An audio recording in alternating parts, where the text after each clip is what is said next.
Alright everybody, welcome back and playing some more Fiddlesticks, but this is actually after the hotfix that Fiddlesticks got, but before this latest patch. So this game right here, the Crown of the Shattered Queen, was not yet nerfed, as right here just doing some double camping, and like I said, this separates your average junglers to the great junglers.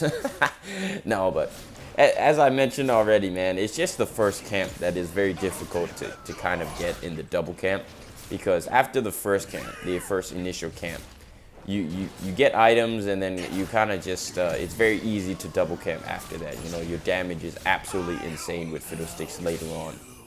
But even after the hotfix, man, I would still say Fiddlesticks is very, very strong. But this game, we were off to a very, very tremendously bad start. So right here, we kind of just do a full clear, and my bot lane engages in a fight. I just try my best to help out, but you're kind of useless when you don't have your ultimate, very similar to Shyvana.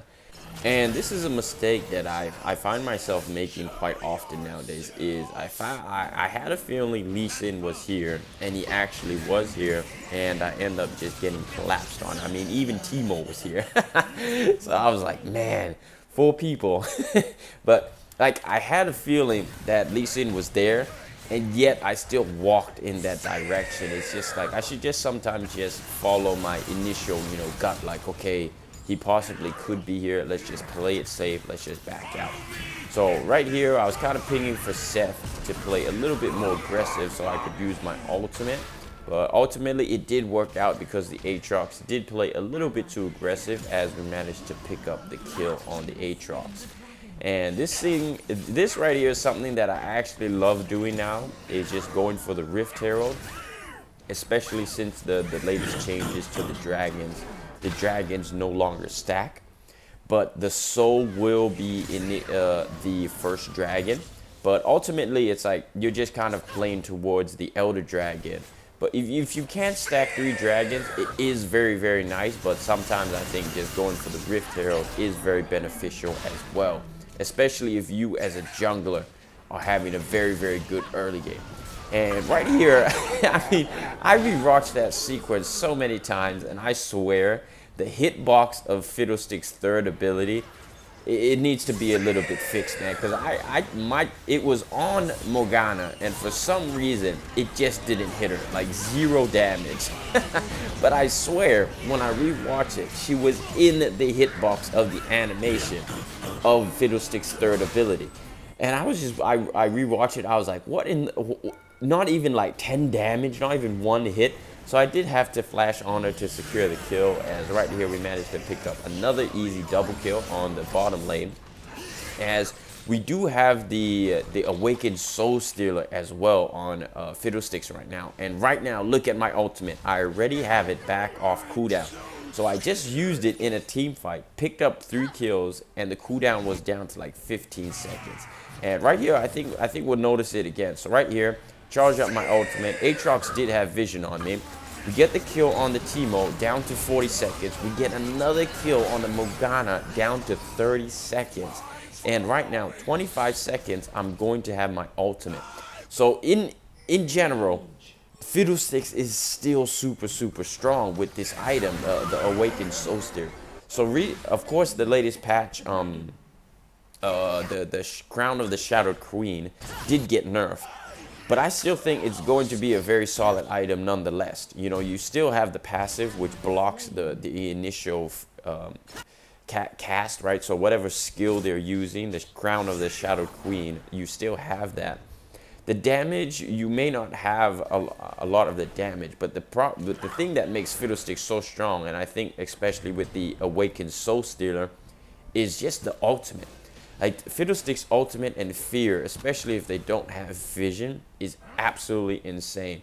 So right here, Lee Sin is bringing the dragon down to around 2,000 HP. Charge up my ultimate. We managed to secure this steal on the dragon. We don't manage to get any kills, so I really don't get a refresh off my cooldown. As you can see, it's still 50 seconds, so quite a long cooldown. So of course, with Fiddlesticks, even if you get assists or kills, you do get some resets on the ultimate, which is very, very nice. So the Awakened Soul Stealer with Fiddlesticks is still super broken. As right here, I didn't want to use my ultimate just on one target. I felt like we could definitely kill her, as we do manage to pick her up. But the enemy team was going for Baron. And right here, I did use my flash, could not get my ultimate off in time. They just get an immediate shutdown. But man, a lot of my games are going like this. So again, the Infernal Drake is up. Charge up my ultimate. Boom. Managed to get this steal on it again. So I'm trying my best to do everything I possibly can to win this game. Like 2 steals on the dragon. Helped out all my lanes. Just trying my best to help every single lane and do the best possible, that like try to impact the map as much as I can. So right here, even without my ultimate, I'm just trying my best to help, right? Throw in my abilities, use my 3rd ability. If they come into range, you know, pop my 2nd ability. I'm still trying my best to just help my team, even if I do not have the ultimate. As right here, the Baron does spawn up, but there's really nothing much I can do right here. So we just reset, and I'm trying to ping that, okay, they might be going for Baron. So I'm trying to make my way over as fast as I can. So I have a feeling, and we do pop the vision. I'm like, okay, they are on it. So I was just hoping that we could just make it in time, charge up my ultimate. We are literally just 1 second late. I had a feeling that, man, if we were that 1 second earlier, I have a feeling that I definitely could have stolen. Because look at my ultimate. It's back off cooldown again. 20 seconds. That's actually insane.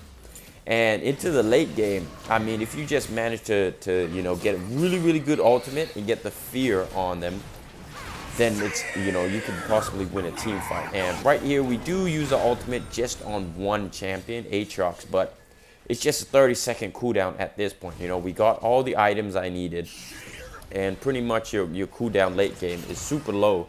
Combine that with the Awakened Soul Stealer, like 17 seconds, we'll have our ultimate back.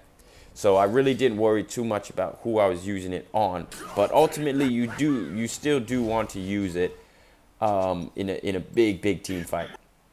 So as you can see, I'm just trying my best, and this is, I guess you could say, a big mistake on my part. But all I wanted to do was, I was just trying to get vision as much as I can, like keep vision on them so we knew where they were.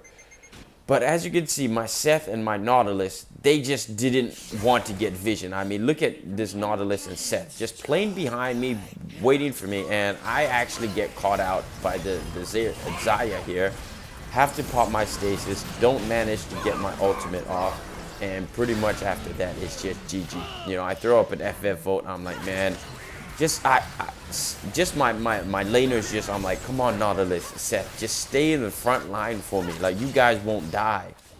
But definitely a bad play on my part, and then the enemy team just managed to pick up the Elder Drake. Like, I was just trying my best to just keep vision on them, right? Yeah. Nobody on my team wanted to keep vision. As you can see, right, Seth didn't want to keep vision. He didn't want to stand in front. Nautilus was just running around like a headless chicken.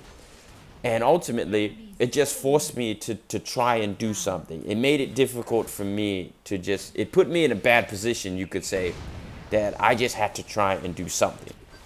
So Xayah was also very fed. She caught me off guard. I had to pop my stasis. Wasn't able to get any damage out before I died. So the enemy team manages to pick up the Elder Drake nice and easy. And of course, just like that, with the Elder Drake, they can rotate over to Baron. Baron and Elder Drake pretty much is GG. I mean, I don't think I have ever won a game or the enemy team has made a comeback when I have had Elder Drake and Baron and pushing into tier 3. I just think it's definitely too hard. You know, no matter how strong you are, no matter how fed you are, just the combo of Elder Dragon and the Baron Nasher is just too strong. So of course we try our best to see, okay, maybe we can make a last stand, but ultimately it just did work out, man. So definitely a bad play on my part. But again, when I'm watching it, I'm like, okay, Elder Drake is there. I don't want them. I want to make sure I have vision on them. It was a bad positioning, but I was like, okay, if no one else is doing it, then you have to that's what it felt like. No one else wanted to do it. So it was like, okay, you have to do it then, you know? But ultimately, bad play on my part ends up throwing the game, I would say, because they didn't manage to pick up the Elder Drake nice and easy. So right here ends up being GG. But a good game nonetheless. Definitely lessons learned, because re-watching these games, it definitely, like, it's just a reminder of, like, those little mistakes I make. Kind of runs through it, and then you can, you know, look to improve in your next games. Still Emerald, man. It's been rough. Not gonna lie. It's been rough. It's been rough. But look at this Lee Sin, man. Doubled his damage. He did absolutely nothing, man. He did absolutely 31k to 12k. I was like, man, of course the enemy jungler can do 12k damage and win the game. And I can do everything and still lose the game. But nonetheless, I really hope you all enjoyed Fiddlesticks Jungle. Peace.